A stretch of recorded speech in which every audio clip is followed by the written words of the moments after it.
Opa, fala aí, beleza? Olha quem tá aqui de novo, ó. Bom, a ideia do vídeo de hoje é uma ideia que eu já tô na cabeça há muito tempo, mas eu nunca coloquei em prática porque... por que não, né? Certo dia eu pensei, Invencível é uma das séries mais famosas de super-heróis, The Boys também é. Mas aí que tá o pulo do gato, Invencível é foda, e The Boys é uma merda. Mas se Invencível é tão bom assim, então o que aconteceria se o criador de The Boys escrevesse Invencível? Essa é minha ideia e minha proposta para o vídeo de hoje. É isso aí, coisa simples, né? Mas antes de começar, vamos entender um pouco mais sobre o Garth Ennis. Garth Ennis é extremamente cético com super-heróis. Ele diz sem rodeios que a maioria dos supers é completamente sem sentido, e que o gênero acabou dominando o mercado de quadrinhos, o que o deixa muito bolado. É exatamente por isso que ele gosta de fazer sátiras muito exageradas sobre os supers, mas com um adendo que ele respeita o Superman. Outra coisa é a violência, a sua marca registrada em todas as suas histórias, como Preacher, The Boys, Justiceiro e o polêmico Crossed. Garth Ennis também tem um fascínio por histórias e relatos de guerra, honra, covardia e trauma, sempre mantendo o realismo brutal de suas histórias. Outra de sua marca registrada é sua desconfiança e suas pesadas críticas à igreja. Em praticamente todas as suas histórias, Garth Ennis é extremamente desconfiado com qualquer tipo de instituição governamental e religiosa. Seus protagonistas sempre costumam ser personagens quebrados, ou humano antes do super. Na grande maioria também, fazendo personagens com traços de camaradagem masculina e muitas das vezes um fio de ternura inesperada.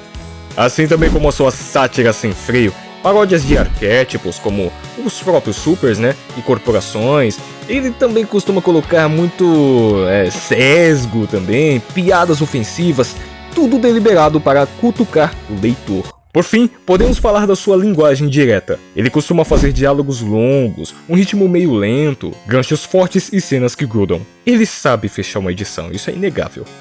Pronto, agora que você já conhece um pouquinho do Garth Ennis, aí sim a gente pode avançar. Vamos lá?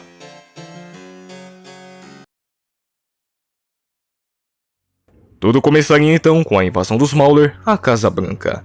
E aqui começa a primeira grande mudança, os gêmeos Mauler.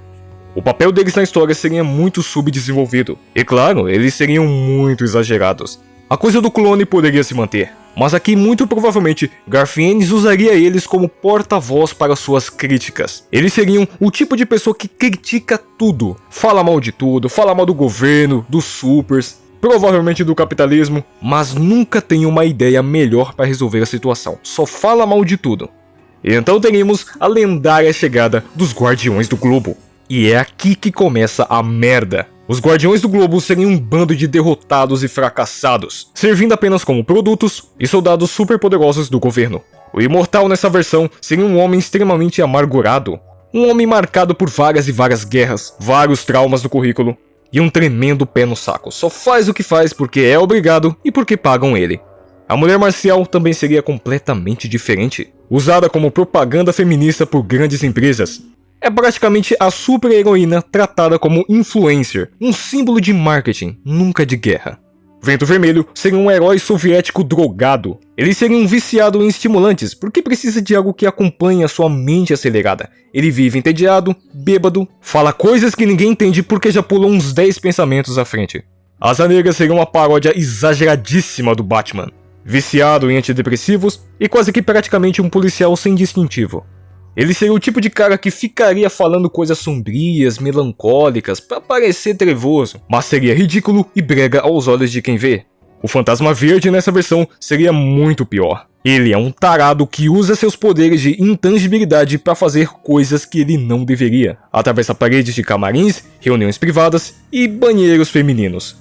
O Homem Marciano seria o mais normal, entre aspas.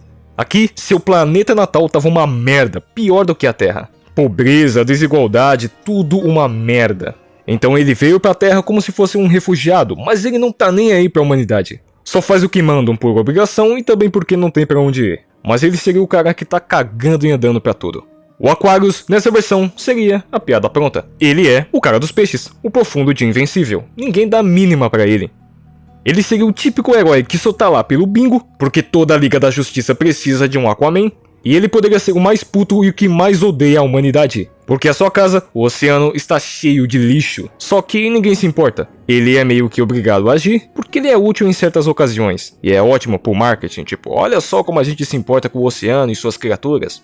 Por fim, o Omni-Man, que seria o Superman desse mundo. Literalmente o Superman. Mantendo a faceta de bom moço, sempre sorrindo, sempre sendo simpático. Simplesmente o maior de todos os heróis. Mas não se engane, porque ele é o pior.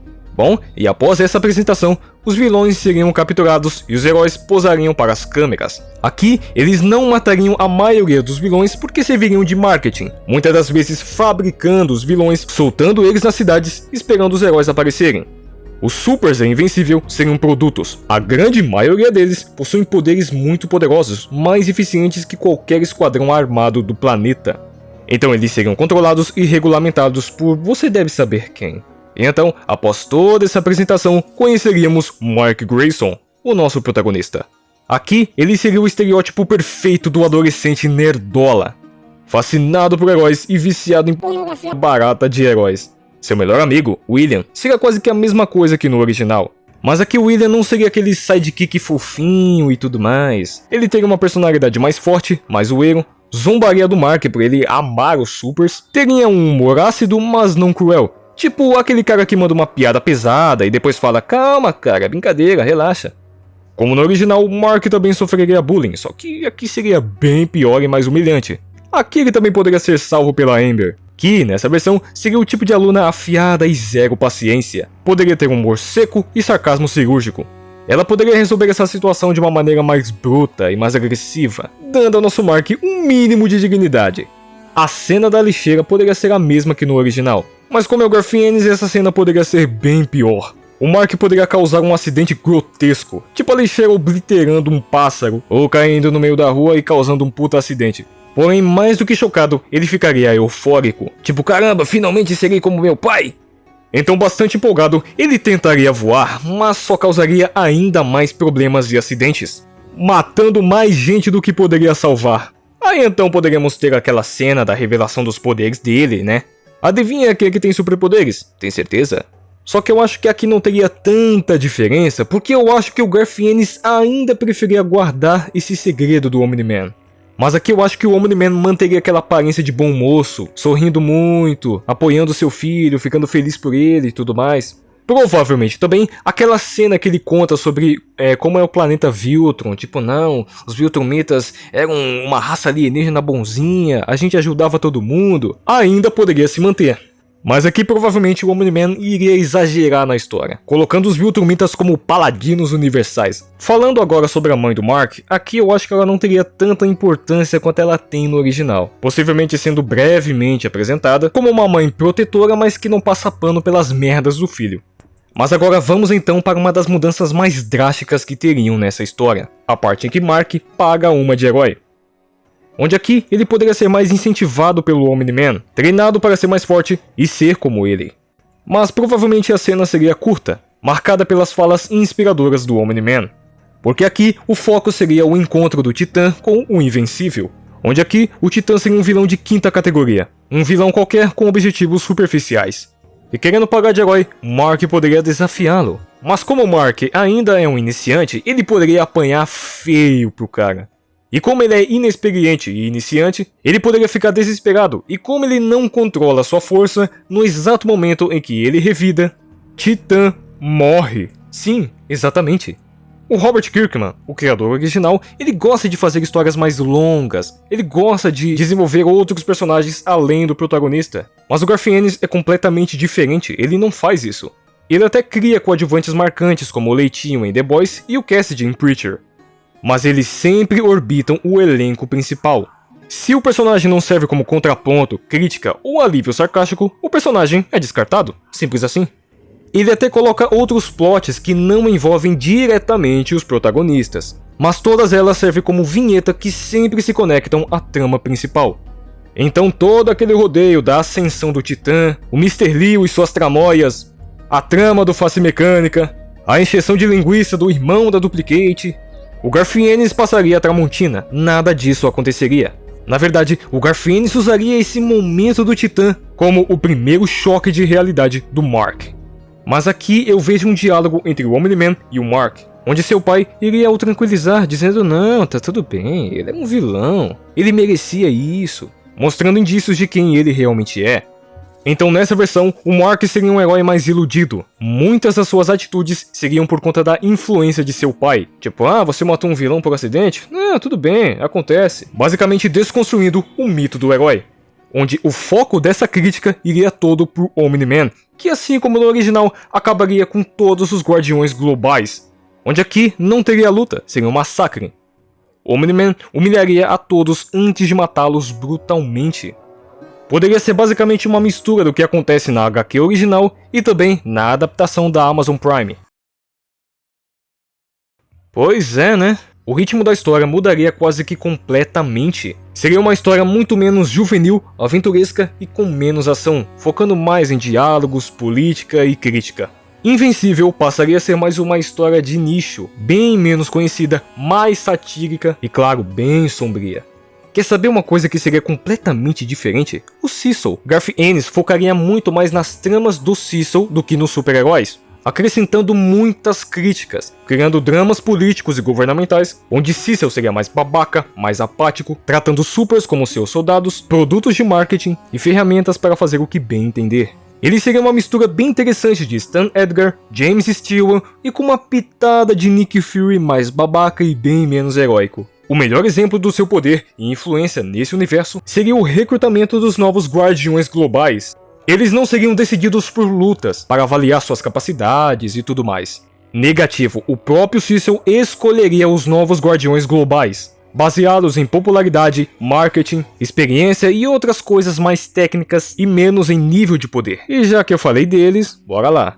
A Ivy Atômica seria um pouco parecida com a sua versão original, mas aqui ela teria uma personalidade mais forte, seria a adulta do grupo e seria basicamente a luz estrela de Invencível. O Rex Explosão seria um babaca completo, a piada pronta do grupo, seria literalmente o machista macho escroto da história. Garoto propaganda de várias marcas famosas, seria escolhido pela sua fama e patrocínios. O maluco seria odiável e detestável, praticamente sem aquela redenção que ele tem no original. Ele até seria bem poderoso, mas não saberia lutar. Seus poderes seriam mais para exibição do que um combate real. O mesmo vale para Duplicate e Encolhedora. Seriam escolhidas por serem bastante populares entre o público feminino, mas numa situação de combate real, só sabem fazer o básico. Já o Sansão Negro, ele seria escolhido por representar ONGs de caridade e, claro, a representatividade e a inclusão. E claro, a menina monstro, que é na verdade a mulher monstro, seria basicamente uma crítica à adultização e ao trabalho infantil. Por fim, não muito menos importante, o robô, o novo líder dos Guardiões Globais. Seria selecionado pela sua inteligência, popularidade entre as crianças e, claro, sua lealdade, pelo menos sendo isso que ele quer mostrar. Uma coisa que o Garth Ennis com toda certeza faria seria quando a Ivy Atômica descobre a sua traição, onde, diferente do original, ela ficaria tão puta que literalmente poderia espancar o Rex Explosão das piores maneiras possíveis, humilhando o cara que já é feito para isso. Outra coisa que seria completamente diferente seria o relacionamento entre a Amber e o Mark. Porque Mark, emocionado do jeito que ele é nessa versão, ele poderia revelar de primeira que ele é um super. Ele provavelmente faria esse namoro ser curto. Basicamente dois adolescentes tentando parecer adultos, onde pelo fato que a Amber namora um super, ela colocaria limites nele, onde a desilusão do super-herói seria toda hora reutilizada. Mark sempre tentaria ser útil, mas no fim, Cecil é que controla as suas decisões. Uma coisa que poderia acontecer reutilizando aquele arco do Face Mecânica é que o próprio Face Mecânica aqui seria um mafioso que comanda o submundo da cidade. O tipo de trama bastante presente nas histórias do Justiceiro que ele ama escrever. Então o Mark poderia simplesmente encarar o Face Mecânica falando: não, eu vou te derrotar, você é um mafioso, você é um criminoso. Os capangas para ele seriam fichinha, e ele até poderia achar que estava sendo um herói de verdade. Até ele dar de cara com o guarda-costas do Face Mecânica, Battle Beast. Onde nessa versão ele poderia ser um viciado psicopata por lutas, onde a surra seria muito pior que no original, quase matando o nosso Invencível. Mas Cecil mostraria que estaria observando Mark esse tempo todo, intervindo na luta usando suas tecnologias extremamente poderosas, assim matando o Battle Beast do jeito mais broxante possível. Ah, mas ele é importante porque ele luta contra o Treg no futuro. Pois é, só que o Garth Ennis não se importa com isso. Em The Boys, os Supers morrem das maneiras mais idiotas possíveis, porque ele não se importa com aventuras heróicas e tudo mais, ele não gosta dessas coisas. Ele gosta de coisas que retrate a realidade da forma mais dura e suja possível, onde o Face Mecânica até poderia ser preso, mas não ficaria por muito tempo. Uma crítica à falha no sistema. Clássico, clássico. Outro exemplo disso é no episódio 6, o episódio dos Reanimen. Aquele episódio do Sinclair que aqui seria mais sombrio, onde no original, Rick é capturado pelo Sinclair. Aqui seria o momento ideal para o Mark perder o controle, porque ele não consegue ser um herói de verdade, ele não consegue salvar as pessoas. Esse arco dos Reanimen seria muito diferente. Garfienes não teria paciência para escrever um personagem que só apanha e levanta e continua bonzinho. Esse arco seria perfeito para a mudança do Mark. Ele passou vários episódios sendo usado como peão pelo Cecil, enganado pelo pai, humilhado por vilões, tomando surra até de capanga de segunda. Esse acúmulo de derrotas seria a hora certa dele explodir. A gota d'água seria ver Rick transformado num Reanimen. E aqui ele não teria volta. Essa transformação seria irreversível. Então, Mark teria finalmente a sua virada, destruindo e massacrando os Reanimen com toda a sua força, desistindo de bancar o herói e ser o cara bonzinho. Ele poderia até mesmo matar o Sinclair. Assim, quando Cecil se encontrasse com ele, Mark se mostra rebelde, contrariando Cecil, pois para Cecil ele estaria sendo inconsequente e se envolvendo em coisas que ele não é chamado, o que poderia deixar Cecil com uma leve paranoia, tipo, rapaz, se esse moleque se voltar contra mim, tô ferrado. E com isso, outra mudança teria no relacionamento da Amber e do Mark. Na versão do Robert Kirkman, o Mark apanha, leva pedrada, mas fica quieto. Aqui, como o Mark tá de saco cheio e finalmente desistiu de ser bonzinho, muito provavelmente Mark iria chutar o balde, terminar com a Amber. Cada vez mais, Mark se pareceria com seu pai. E Omni-Man, ao saber disso, finalmente iria agir, julgando que Mark estava pronto. Enquanto isso, Debbie finalmente descobre a verdade. E quando confronta seu marido, ele fala na cara dela, admitindo tudo o que ele fez, sem medo e sem arrependimento. Omni-Man diria que nunca a amou de verdade, admitindo que ela só serviu para lhe dar um soldado para o Império. Aqui ele seria muito mais babaca e muito mais escroto. Assim que Debbie se encontrasse com Cecil, ele revela que já sabia disso o tempo inteiro, assim como no original, mas queria entender por que ele estava fazendo isso. Assim como no original, Nolan iria atrás do seu filho, eliminando a todos com brutalidade, daquele jeito grotesco que só o Garfienes consegue fazer. Bom, eu não posso mostrar esse tipo de imagem aqui, mas o Omni-Man eliminaria todos os agentes de Cecil. Ele até poderia ir atrás do William, assim como no original. Mas aqui, Omni-Man faria questão de humilhá-lo. Suas falas e discurso seriam abertamente homofóbicos, mas provavelmente não o mataria. Enquanto isso, Cecil tenta conter o Omni-Man à distância. Porém, todos os seus métodos são inúteis. O Omni-Man é mais forte do que ele imaginou. Então, no lugar do Kaiju, eu imagino que teria, na verdade, o Imortal, dopado com todo tipo de coisa para aumentar a sua força e tudo mais. E nesse meio tempo, eu imagino que o Omni-Man já achasse o Mark, iniciando um segundo round foda entre eles. Mas como é o Garfienes, eu imagino que o Nolan mataria o Imortal com a mesma facilidade que antes, ou mais ou menos isso. E finalmente, na frente do Mark e de todo mundo, o Omni-Man iria admitir tudo. Mas o Omni-Man não tentaria ser bonzinho ou hesitante. Simplesmente não. Omni-Man revelaria todas as suas reais intenções, jogando a realidade na cara do Mark. O discurso do Omni-Man seria muito mais racista e supremacista, referindo os Viltrumitas como a raça superior do universo. Nolan mostraria seu desprezo pela raça humana e todas as formas de vida, argumentando que pela força, genética dominante e longevidade tornava os Viltrumitas perfeitos. E toda essa cena final serviria para mostrar o quão babaca os Viltrumitas são, e o desprezo por todas as espécies. E com isso, a luta final seria ainda pior e mais violenta. Nolan constantemente usaria seu próprio filho como se fosse um míssil, jogando Mark por todos os cantos e causando ainda mais destruição, o tempo todo insultando e provocando seu filho, querendo provar a todo custo que a vida humana não vale nada, onde a vida dos Viltrumitas deve ser valorizada, não a vida humana. O espanco e as humilhações se seguiriam quase que igual ao original. A diferença é que aqui, o Omni-Man humilharia seu filho sempre que pudesse. E aqui, a grande diferença, o Omni-Man não se mostraria arrependido, não teria aquele flashback fofinho do beisebol. Ele simplesmente para, porque vê que seria um desperdício. Um Viltrumita a menos sempre faz falta no Império. assim voando em direção ao espaço e deixando seu filho no chão como se fosse um pedaço de carne. E no final, Mork seria resgatado por quem? Cecil. Mas aqui não teria final feliz, as consequências seriam muito